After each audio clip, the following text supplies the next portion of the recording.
कल हम लोगों ने एथिक्स की दूसरी क्लास पढ़ी थी और उसमें नैतिकता क्या है और उसके एथिक्स और मोरालिटी में अंतर के बीच में क्या अंतर है उसको समझा था।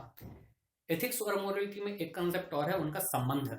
तो एथिक्स और मोरालिटी के बीच में जो संबंध है वो संबंध दो प्रकार से हो सकता है ना। एक तो हो सकता है कि उनके बीच में सहयोग का संबंध हो, दूसरा विरोध का संबंध हो। सहयोग का संबंध और दूसरा हो सकता है विरोध का संबंध। ठीक है। जब किसी समाज ने किसी समाज के द्वारा बनाए हुए नियमों का कोई व्यक्ति अपनी मर्जी से पालन करता है तो ये कहलाएगा उनके बीच में सहयोग का संबंध है। एथिक्स और मोरालिटी के बीच में सहयोग का संबंध है। जैसे किसी का सम्मान करना, ठीक, माता पिता का सम्मान करना, गुरुजनों का सम्मान करना, ईमानदारी हो गया, सत्यनिष्ठा हो गया, सहिष्णुता का मूल्य हो गया। तो ये समाज ने नियम बनाए हैं कि समाज की व्यवस्था अच्छे से चलती रहे और समाज विकास करता रहे, इस हेतु ये नियम बनाए गए। और अगर कोई व्यक्ति इन नियमों का उन्हीं आदर्शों के साथ पालन करता है तो हम कहेंगे कि एथिक्स और मोरालिटी के बीच में सहयोग का संबंध है। एक स्थिति ऐसी भी आ सकती है कि व्यक्ति के गुण जो हैं या व्यक्ति की जो नैतिकता है वो बोल रही है कि ये काम करो, लेकिन व्यक्ति का जो प्रोफेशनल एथिक्स है, प्रोफेशनल नैतिकता है, वो बोल रही है कि ये काम मत करो। और जहां इन दोनों के बीच में विरोध हो जाए वहां हम कहेंगे अंतर्विरोध का संबंध या फिर एथिक्स और मोरालिटी के बीच में विरोध का संबंध है। उदाहरण से समझते हैं। मान लीजिए कोई डॉक्टर है, उसके पास कोई 80 साल का बुजुर्ग आता है इलाज कराने के लिए और उसको कोई एक असाध्य बीमारी है, वो बीमारी ठीक नहीं होने वाली, ये डॉक्टर को पता है। अब चूंकि उस वृद्ध व्यक्ति को तकलीफ भी है, उसका ऑपरेशन भी नहीं हो सकता है क्योंकि उम्र ज्यादा हो गई है, पैसा भी बहुत खर्च हो रहा है और उसके वजह से, उसके दर्द की वजह से पूरा परिवार परेशान रहता है। उस व्यक्ति की पत्नी, उसके बच्चे सब परेशान रहते हैं। तो वो डॉक्टर्स को बोलता है कि डॉक्टर साहब आप मुझे यूथेनेशिया दे दो, आप मुझे एक जहर का इंजेक्शन लगा के आप समाप्त कर दो, मुझे मार दो। डॉक्टर को पता है कि ये व्यक्ति बहुत असाध्य दर्द में है, इसकी बहुत तकलीफ है, लेकिन अगर उसको वो मार देता है, ठीक, तो ये उसके एथिक्स के विरुद्ध हो जाएगा। क्योंकि मेडिकल एथिक्स में आपने एक कंसेप्ट सुना होगा, हिपोक्रेटिक ओथ। उसमें पूरी जो ओथ है उसमें उसमें ये बहुत सारे प्रावधान है। उसमें एक ये भी है कि व्यक्ति, मतलब डॉक्टर, किसी व्यक्ति की जान नहीं ले सकता, भले वो असाध्य बीमारी है, वो कुछ भी हो उसके कारण आप उसके प्राण नहीं लोगे। सीधा सीधा सी बात ये है। अब डॉक्टर, अगर एक उसकी अपनी नैतिकता है कि किसी को इतने दर्द में नहीं देख पा रहा है, उसको बहुत तकलीफ है, डॉक्टर को देख के भी अच्छा नहीं लग रहा है, एक ये कंसेप्ट। दूसरा कंसेप्ट कि वो उसको मार दे, तो आप मारे या ना मारे। मेडिकल एथिक्स बोलती है मत मारो, उसकी व्यक्तिगत नैतिकता बोल रही है कि दर्द से छुटकारा दिला दो। ये जो अंतर्द्वंद है उसके बीच में, इसको बोलते हैं अंतर्विरोध का संबंध। ठीक। अगर मान लीजिए आपसे एक केस स्टडी इंटरव्यू में पूछ ली जाए कि आप किसी जिले के एसएसपी हैं और एक बहुत खूंखार अपराधी अपराध करके भाग रहा है। वो अपराधी ऐसा है कि उसने दर्जनों बलात्कार किए हैं, हत्याएं की हैं, छोटी छोटी बच्चियों का रेप करके उनको मार डालता है, डकैती के केस बहुत हैं और इतना पहुंचा हुआ है, उसके राजनीतिक या जो अपने इतने मजबूत आधार हैं कि उसको सजा नहीं हो पाती, हर बार उसको जमानत मिल जाती है, वो बाहर आता है फिर अपराध करता है। सवाल ये है कि आप वहां गिरफ्तार करने पहुंचे, आपने गिरफ्तार किया, वहां पे पूरे गांव की जनता इकट्ठी हो गई, वो आपको ये बोल रही है कि सर ये आदमी फिर छूट जाएगा, आप लाख कोशिश कर लो, आपसे पहले भी कई अधिकारी आए हैं, उनने भी यही आश्वासन दिया है कि नहीं ये तो, इसको तो जेल होगी, ये कभी बाहर नहीं आ पाएगा, जमानत नहीं हो पाएगी। सब बातें एक तरफ रह गई, वो आदमी जमानत करा के फिर बाहर आ गया। इसकी पहुंच बहुत ऊपर तक है। जनता आपसे ये बोल रही है कि आप इसको गोली मार दो, एनकाउंटर कर दो आप।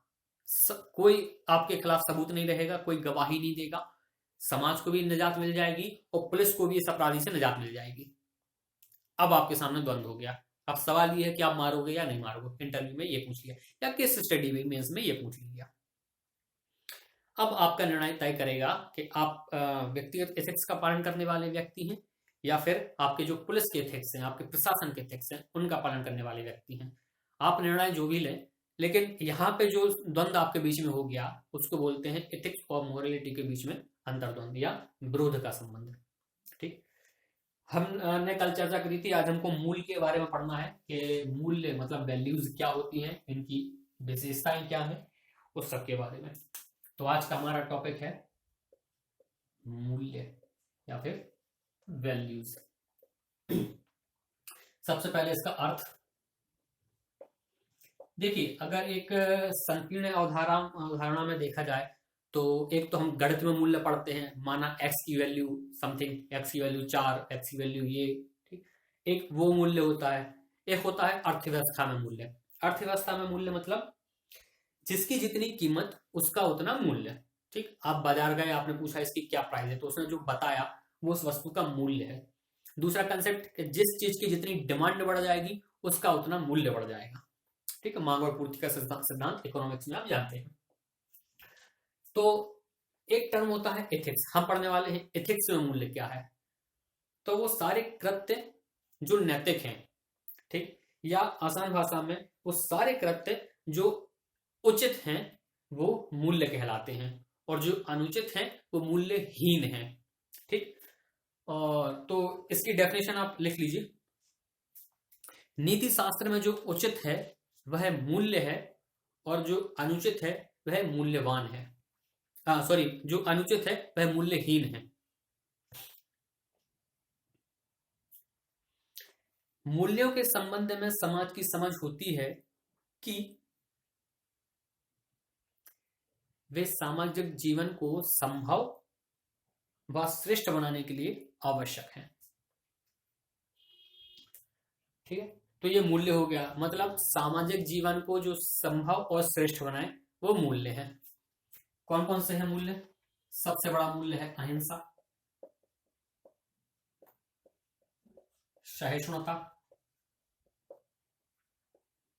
ईमानदारी, और जो भी आप सोच पा रहे हैं, जो आपको लगता है कि व्यक्ति में होने चाहिए, एक सभ्य समाज के सभ्य नागरिक में जो भी गुण होने चाहिए वो मूल्य हैं। आप जितने एग्जाम्पल सोच पा रहे हैं आप यहाँ पे लिख सकते हैं। अहिंसा बहुत बड़ा विवादित रहता है। कुछ लोग, जैसे कि आज का जो माहौल चल रहा है, गांधी जी का एक बहुत फेमस वाक्य है, आप लोगों ने सुना होगा। एक्चुअल में वो गांधी जी का नहीं है, वो बाइबल का है, और गांधी जी ने कभी नहीं कहा कि वो मेरा है, वो हमेशा बोलते थे कि बाइबल का है। वाक्य ये है कि अगर कोई आपको एक गाल में तमाचा मारे तो आप दूसरा गाल आगे कर दो। लोग इसको कायरता के सेंस में लेते हैं। कुछ लोग तो ये बोलते हैं कि आज कोई एक गाल में मारेगा हम उसका जबड़ा तोड़ देंगे। ठीक, वो ये लोग होते हैं जो अहिंसा को नहीं समझ पाए। ठीक है, अहिंसा का मतलब होता है जब तक आवश्यक ना हो तब तक हिंसा ना करना। गांधी जी अहिंसा के बहुत बड़े समर्थक थे, लेकिन आपको गांधी जी के बारे में एक प्रसंग पता होगा। गांधी जी का एक बछड़ा था, गाय का बच्चा, उसके जबड़े टूट गए थे, वो खा नहीं पा रहा था और बहुत कमजोर रहने लगा था, और अगर यही हालत रहती तो 15-20 दिन बाद भूख की वजह से वो मर जाता, क्योंकि वो कुछ खा नहीं पा रहा था। तो वो अपने एक सेवक को बोलते हैं कि अंदर से बंदूक लाओ और इसको गोली मार दो। अब जब ये बोला तो सेवक, भाई बापू अहिंसा के पुजारी, तो सेवक को थोड़ा झटका लगा कि बापू क्या बोल रहे हैं। तो बापू ने बोला कि अंदर से बंदूक लाओ, इसको गोली मार दो। यही गांधी जी जो अहिंसा के इतने बड़े समर्थक हैं, वो बोल रहे हैं कि उस बछड़े को गोली मार दो। यहां अहिंसा को समझने में गलती होती है। अहिंसा का मतलब क्या है? जब तक आवश्यक ना हो हिंसा ना करना। अगर वहां पे गांधी जी उसको गोली नहीं मारते या उस बछड़े को नहीं मारते तो वो बछड़ा निश्चित है कि मरना है, क्योंकि वो खा नहीं पा रहा है कुछ, लेकिन 10 दिन बाद भूख से तड़प तड़प के मारे, उससे बेहतर है उसको एक झटके में निजात दिला दो। ठीक, तो वो अहिंसा का उल्लंघन नहीं है। तो जो अहिंसा को समझते हैं उनको पता है कि अहिंसा का मूल्य क्या है। जो गांधी जी को समझते हैं उनको पता है कि गांधी जी कौन थे। ठीक, बाकी तो बहुत लोग गांधी जी को गाली दे ही रहे हैं। तो ये अहिंसा की परिभाषा। अब अहिंसा सॉरी ये मूल्य की परिभाषा अब पढ़ते हैं हम। मूल्य की विशेषताएं क्या है? मूल्य की विशेषता देखिए, आप बोलते हैं कि कोई व्यक्ति ईमानदार है, तो क्या आप उसकी ईमानदारी को नाप सकते हो? ईमानदारी के नापने का कोई पैमाना है? नहीं है। कोई व्यक्ति बोलता है कि वो आपसे प्रेम करता है, तो क्या आप नाप सकते हो कि वो 1 से 10 की स्केल पे कितने पैरामीटर पे आपसे प्रेम कर रहा है? या आप किसी से प्रेम कर रहे हैं तो कितना? आप सहिष्णुता है, आप में सहिष्णु हैं तो कितने हैं? ठीक, आप एक अच्छे व्यक्ति हैं तो कितने अच्छे हैं, इसको मापने का कोई पैमाना नहीं है।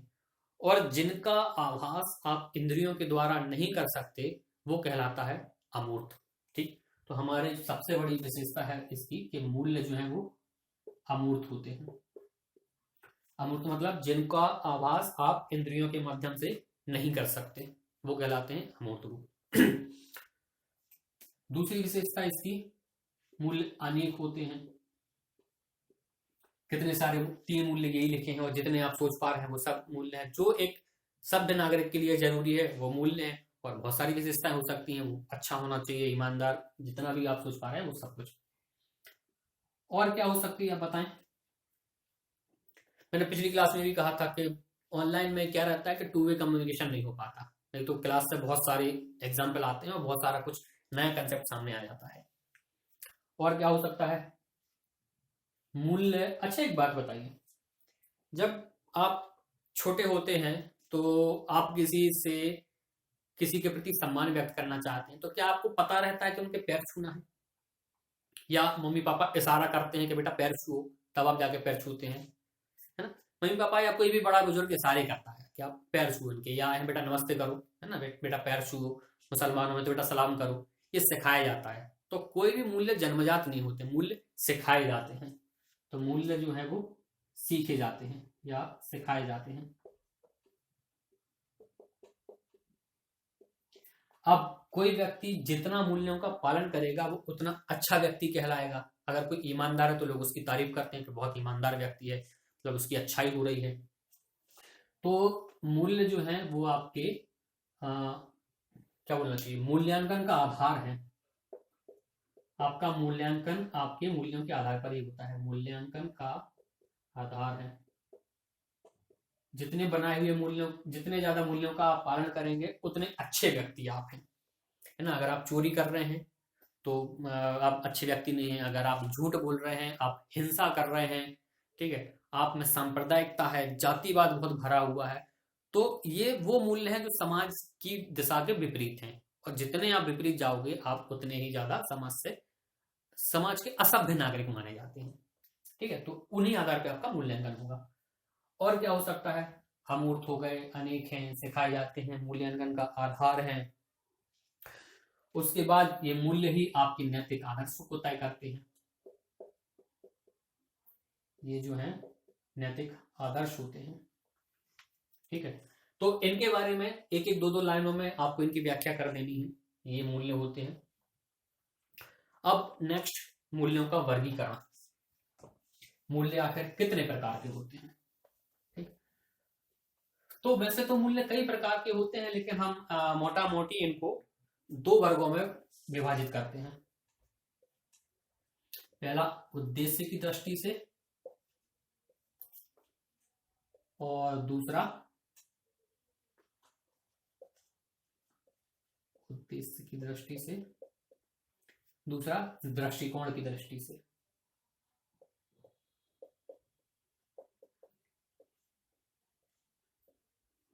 दृष्टिकोण की दृष्टि से उद्देश्य की दृष्टि से इनको 2 भागों में बांट देते हैं आप, साध्य और साधन। जीवन का उद्देश्य क्या है। जीवन का उद्देश्य आप घुमा फिरा के कुछ भी बोलो, उसके केंद्र में एक ही बिंदु है, आनंद, आनंद की प्राप्ति। आप ये मेहनत क्यों कर रहे हैं, क्यों आपके माता पिता बोलते हैं कि बेटा पढ़ लो, नौकरी लगेगी, नौकरी लगेगी तो क्या होगा, मजा आएगा, पैसा मिलेगा, जीवन अच्छा कटेगा। आप यूपीएससी की तैयारी करने के लिए जी जान झोंके पड़े हैं, क्यों पड़े हैं भाई, आईएएस, यूपीएससी का एग्जाम क्लियर होगा तो क्या होगा, आईएएस बन जाएंगे, आईएएस बनेंगे तो क्या होगा, प्रतिष्ठा मिलेगी, पद मिलेगा, क्या होगा, पैसा भी मिलता है, तो क्या होगा, समाज में सम्मान होगा, तो क्या होगा, मजा आएगा। अल्टीमेटली क्या आएगा, मजा, आनंद आएगा।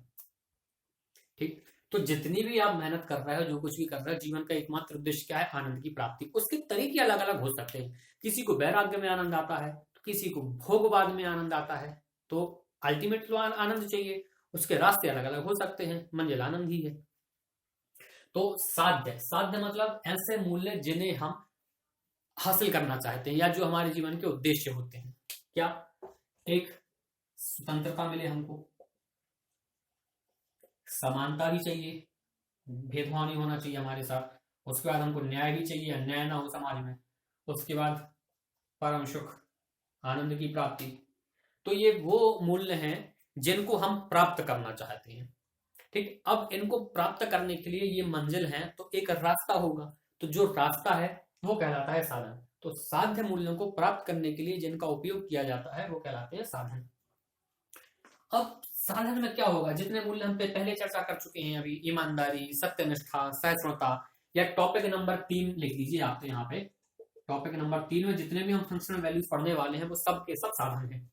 ठीक, एक सिविल सेवक में वो गुण होने चाहिए। और अगर एक सिविल सेवक बन रहे हो आप, तो एक पहले तो इंसान हो ना, एक समाज के निवासी हो।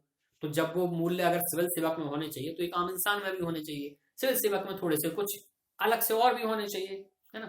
जैसे कि राजनीतिक तटस्थता होनी चाहिए उसमें, भाई किसी एक पार्टी का लेबल ना लगे कोई कलेक्टर पे कि ये फला पार्टी का व्यक्ति है।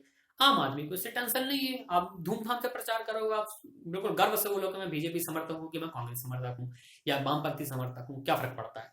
लेकिन एक प्रशासनिक अधिकारी को नहीं होना चाहिए।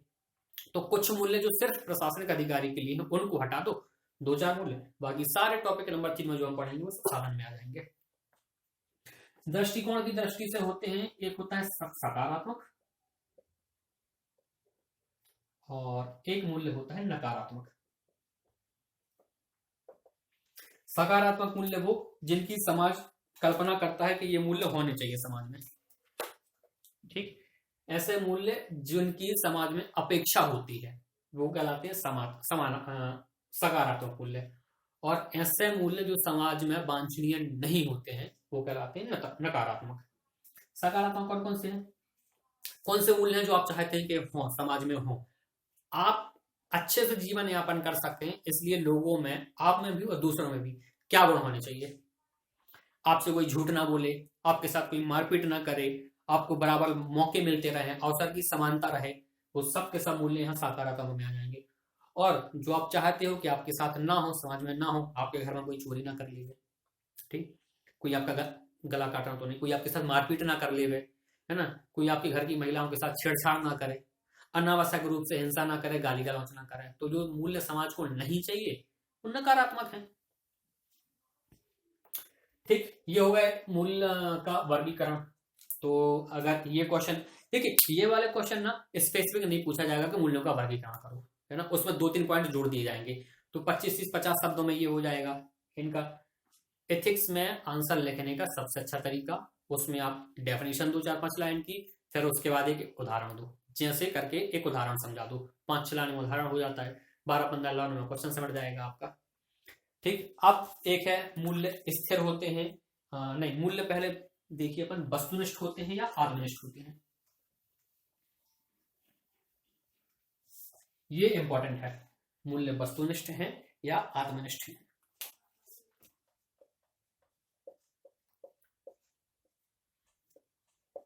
वस्तुनिष्ठ और आत्मनिष्ठ हमने जब नैतिकता हम पढ़ा रहे थे तब वहां हमने चर्चा की थी। ठीक है, कोई मूल्य वस्तुनिष्ठ है, इसका सिंपल सा अर्थ ये है कि समाज की सर्वसम्मति है। तो अगर हम बोलें कि कोई मूल्य 100% वस्तुनिष्ठ है, अगर 100% वस्तुनिष्ठ बोल रहे हैं, इसका ये मतलब है कि सभी लोगों की, 100% लोगों की समाज में सहमति है, उस मूल्य में सहमति है, या फिर कोई एक भी व्यक्ति ऐसा नहीं है जो उससे असहमत हो। आपको पता है ऐसा संभव नहीं है। कोई भी कितना भी अच्छा मूल्य बना लीजिए, कितनी भी अच्छी व्यवस्था बना लीजिए, एक ना एक व्यक्ति ऐसा जरूर होगा जो ये बोले कि मैं इस व्यवस्था में यकीन नहीं रखता, मैं इस मूल्य में यकीन नहीं रखता। तो 100% वस्तुनिष्ठ तो नहीं हो सकता। 100% आत्मनिष्ठ, आत्मनिष्ठ की डेफिनेशन याद कीजिए, क्या पढ़ी थी हमने, अगर कोई ऐसा मूल्य जिसमें सभी व्यक्तियों की राय भिन्न भिन्न हो। ठीक, ये भी संभव नहीं है। अगर 100% आत्मनिष्ठ है मतलब ये है कि सभी की राय अलग अलग है, या फिर कोई भी 2 व्यक्ति ऐसे नहीं है जो उस पर एकमत हो जाए, ऐसा भी नहीं होता। कम से कम समाज में 2 व्यक्ति तो ऐसे मिल ही जाएंगे कि जो किसी एक मूल्य पर सहमत हो जाए कि हाँ ये मूल्य सही है। तो ना तो 100% वस्तुनिष्ठ होते हैं मूल्य, ना 100% आत्मनिष्ठ होते हैं। एथिक्स में पढ़ने का एक कंसेप्ट है, ये है 0%, ये है 100%। तो एथिक्स ना तो इस पॉइंट पे होती है ना इस पॉइंट पे होती है, वो यहां कहीं बीच में चल रही होती है। इसको हम बोलते हैं कॉन्टिनम अप्रोच। कॉन्टिनम अप्रोच मतलब ना तो एग्जैक्ट इधर ना एग्जैक्ट इधर, इसके बीच में कहीं डोलेगी वो। ठीक है, तो मूल्य, कोई आदमी ना तो 100% अच्छा हो सकता है ना 100% बुरा होता है। हम अच्छे या बुरे नहीं हैं, हम अच्छे और बुरे हैं। एक स्थिति में हम अच्छे भी रहते हैं और कभी कभी उसी स्थिति में हम बुरे भी रहते हैं। अगर आप किसी के लिए बहुत अच्छे हैं तो किसी के लिए बहुत बुरे भी हैं, है ना। तो 100% ना तो वस्तुनिष्ठता का गुण पाया जाता है मूल्यों में, ना आत्मनिष्ठता का पाया जाता है। तो फिर कुछ मूल्य ऐसे होंगे जो वस्तुनिष्ठता के करीब होंगे, जैसे यहां लिख लीजिए ये वस्तुनिष्ठ और ये आत्मनिष्ठ। तो कुछ मूल्य होंगे जो वस्तुनिष्ठता के करीब होंगे, कुछ मूल्य होंगे जो आत्मनिष्ठता के अधिक करीब होंगे। अब बताइए कौन सा एग्जांपल हो सकता है। ऐसे मूल्य जिनकी समाज में सर्वसम्मति हो वो वस्तुनिष्ठता के करीब होंगे, जैसे कि अहिंसा, ईमानदारी, ठीक, और अच्छे अच्छे मूल्य, अहिंसा, ईमानदारी, सत्यनिष्ठता, ये जितने भी मूल्य हैं वो वस्तुनिष्ठता के करीब हैं। कुछ बेईमान भी होते हैं, कुछ हिंसक भी होते हैं, कुछ सत्यनिष्ठ नहीं भी होते हैं, है ना। ये सत्यनिष्ठता हम डिटेल में टॉपिक नंबर 3 में पढ़ेंगे। ऐसे मूल्य जिनमें व्यक्तिगत मान्यता ज्यादा होती है, समाज की मान्यता कम होती है, वो कहलाएंगे आत्मनिष्ठता के करीब। जैसे कि लेविन का कंसेप्ट मेट्रो सिटीज में ही चल रहा है, हाँ कुछ कुछ अन्य शहरों में भी आया है, लेकिन समाज का एक बहुत बड़ा वर्ग इसको एक्सेप्ट तो नहीं कर रहा है। देखिए मूल्य जो है ना वो धीरे धीरे करके परिवर्तित होंगे। एक समय था जब शादी के लिए लड़का लड़की एक दूसरे को देखते भी नहीं थे, मिलना मिलाना बात करना तो दूर की बात है, देखते भी नहीं थे। माता पिता ने, दोनों के माता पिता ने शादी तय कर दी, उनकी शादी हो गई और सीधी शादी के बाद मिलेंगे, फिर वो एक दूसरे का चेहरा देखेंगे। एक जमाने में ये मूल्य था। फिर धीरे धीरे वो बदला कि ठीक है माता पिता ने रिश्ता पक्का कर दिया, अब आप चाहो तो आपस में बात कर सकते हो, आप एक दूसरे को देख लो शादी से पहले। ये परिवर्तित हुआ। फिर ऐसा हुआ कि माँ बाप बच्चों की सहमति लेने लगे कि बेटा हमने ये देखा है, आपको पसंद हो तो बताओ, तो फिर हम बात आगे बढ़ाएं। अब धीरे धीरे हम उस पॉइंट पे पहुंचने लगे हैं जहां बच्चे स्वयं एक दूसरे को पसंद कर लेते हैं और फिर माता पिता को इन्वॉल्व करते हैं कि हमने इसको पसंद किया है, हमको इससे शादी करनी है, अब आप शादी करवा दो। ये मूल्यों का सोपान क्रम, मूल्य कैसे बदले, यहां तक पहुंच गए। पहले का कंसेप्ट, बहुत पहले आप देखो तो मतलब शादी से पहले अफेयर अच्छी बात नहीं मानी जाती थी, एक वो व्हाइट चादर वाला कंसेप्ट होता था। अब बहुत बड़ा वर्ग इस चीज को एक्सेप्ट करने लगा है कि शादी से पहले चाहे लड़की हो चाहे लड़का हो, कहीं ना कोई अफेयर रहा होगा। तो वो वाली बात बहुत ज्यादा मैटर नहीं करती आज के समय में। आने वाले समय ऐसा हो जाएगा। अब जैसे देखिए एडल्ट्री, एडल्ट्री के बारे में आपको पता है, वैवाहिक शादी के बाद के संबंध, वैवाहिकतर संबंध जिनको बोलते हैं। अभी सुप्रीम कोर्ट ने एक जजमेंट दिया है कि एडल्ट्री अब अपराध नहीं है। एडल्ट्री का मतलब ये होता है कि कोई विवाहित स्त्री है अगर किसी दूसरे पुरुष के साथ शारीरिक संबंध बनाती है तो वो एडल्ट्री के अंतर्गत आता है। पहले ये अपराध था।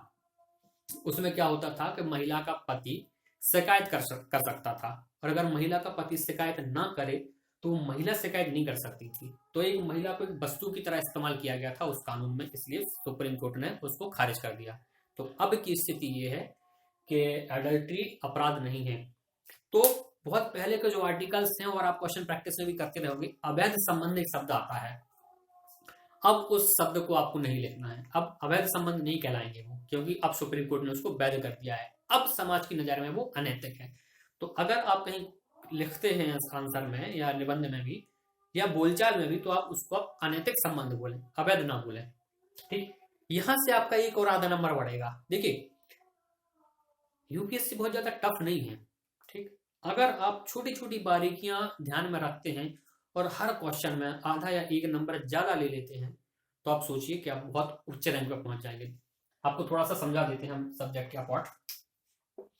एक पेपर में 20 क्वेश्चन आते हैं, ठीक है, अगर आपने हर क्वेश्चन में एक एक नंबर ज्यादा ले लिया तो 20 नंबर आपके ज्यादा हो गए, ऐसे 4 पेपर होते हैं तो 80 नंबर आपके ज्यादा हो गए। अपन एवरेज में 50 ले लेते हैं इसको। अगर आपने सिर्फ थोड़ा थोड़ा सा ध्यान रखते हुए, जैसे एडल्ट्री, अवैध नहीं, अनैतिक संबंध लिखना है, ठीक, अगर आपने इन शब्दों पर फोकस किया है और आपकी अगर ऐसी छोटी छोटी सी आपकी गलती ना करके आप 50 नंबर प्राप्त कर लेते हैं, तो यूपीएससी जैसा एग्जाम जहां पे फर्स्ट रैंक और लास्ट रैंक के बीच में पिछले साल 80 नंबर का अंतर था, सोचिए 50 नंबर ज्यादा आपको कहाँ ले जाएंगे। ठीक, तो बहुत ज्यादा मेहनत करने की जरूरत नहीं है, सिर्फ गलतियों को ओवरकम करने की जरूरत होती है। ठीक है, तो अब अपन यहाँ आत्मनिष्ठ, जैसे कि जिन मूल्यों में वस्तुनिष्ठता ज्यादा होती है, व्यक्ति की सर्वसम्मति नहीं होती, उसकी आत्मनिष्ठता भाव या उसकी अपनी मर्जी ज्यादा काम करती है, वो मूल्य कहलाते हैं आत्मनिष्ठ। और ऐसे मूल्य जिनमें इन लोगों का परसेंट, जैसे मेट्रो सिटीज में चली जाएगी तो वहां पे मूल्यों में आत्मनिष्ठता ज्यादा होगी, ग्रामीण पृष्ठभूमि में वस्तुनिष्ठता ज्यादा होगी। ग्रामीण पृष्ठभूमि में गांव में अगर कोई व्यक्ति की मौत हो जाए तो पूरे गांव के घर में चूल्हा नहीं जलता, शहरों में पड़ोस में कोई मर जाए उनको फर्क नहीं पड़ता, वो सुबह से तैयार होकर अपने ऑफिस निकल जाते हैं। तो लिविन हो गया, एडल्ट्री हो गया, LGBTQ या फिर समलैंगिकता, ये ऐसे मूल्य हैं जिनमें व्यक्तिगत राय मायने रखती है। और यहाँ पे समाज की राय, हाँ ये सही वर्ड है। वस्तुनिष्ठता मतलब लिख लीजिए आप कहीं पे बना के, समाज की राय महत्वपूर्ण है ना। अगर वस्तुनिष्ठ और आत्मनिष्ठ में आपको कंफ्यूजन हो ना, तो ये बात याद रखिएगा, समाज की राय महत्वपूर्ण, और यहाँ पे लिख लीजिए व्यक्ति की राय महत्वपूर्ण। इससे कंसेप्ट क्लियर रहेगा आपको। तो ऐसे मूल्य जिनमें व्यक्ति की राय ज्यादा मायने रखती है वो आत्मनिष्ठ है, तो ये है, क्योंकि यहाँ भाई पूरा परिवार तो लिव इन के सपोर्ट में होगा नहीं, आप हो सकते हो, या समलैंगिकता के सपोर्ट में नहीं होगा पूरा परिवार, आप हो सकते हो, लेकिन अहिंसा एक ऐसा मूल्य है जिसमें समाज की राय सभी सहमत होते हैं। ईमानदार, भ्रष्ट से भ्रष्ट आदमी कहेगा कि ईमानदारी बहुत अच्छी बात है, होनी चाहिए। ठीक, तो ये है मूल्यों का वर्गीकरण। अब मूल्य स्थायी होते हैं या अस्थायी होते हैं, तो फिर वही कॉन्टिन्यूम अप्रोच, ना तो स्थायी होते हैं और ना अस्थायी होते हैं, दोनों होते हैं। कैसे तय होगा मूल्य स्थायी या फिर अस्थायी? देखिए सामान्यतया, अगर सामान्यतया बोले तो मूल्य स्थायी होते हैं, मूल्य में परिवर्तन नहीं होता है, एक लंबी प्रक्रिया में मूल्य वैसे ही बने रहते हैं। लेकिन कुछ परिस्थितियों में मूल्य अस्थायी, अस्थायी नहीं, इनको परिवर्तनशील लिखो आप, ज्यादा अच्छा लगता है। लेकिन कुछ विशेष परिस्थितियों में मूल्य जो है वो परिवर्तनशील भी होते हैं। वो कौन सी विशेष परिस्थितियां हैं? देश, काल और परिस्थिति। देश के अनुसार मूल्य बदलते हैं, देश या स्थान बोलते हैं इसको, देश या फिर स्थान, समय या काल और फिर परिस्थिति, इनके आधार पर मूल्य में परिवर्तन होता है। अब देश के आधार पर कैसे होता है? भारत में एक मूल्य है साड़ी पहनने का, अमेरिका चले जाओ, आप यूरोपियन कंट्रीज चले जाओ तो वहां पर महिलाएं स्कर्ट पहनती हैं। तो ये जो मूल्य में परिवर्तन है ये देश के अनुसार है। या फिर खान पान को ले लीजिए, संस्कृति के बारे में ले लीजिए, एक ऐसा देश जहां पर तापमान बहुत ज्यादा ऊपर रहता है, मतलब बहुत ज्यादा गर्मी होती है, वहां पे आप अगर वोडका पिएंगे तो आपके शरीर के अंदर जला देगा वो।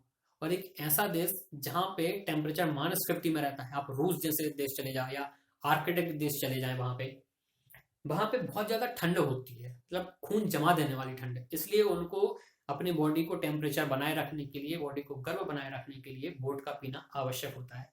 तो ये मूल्य जो निर्धारित हुआ है कि अपने यहाँ शराब पीना अच्छी बात नहीं है और वहां पे शराब पीना अच्छी बात है, वो उस देश के और स्थान के भौगोलिक स्थिति से तय होता है।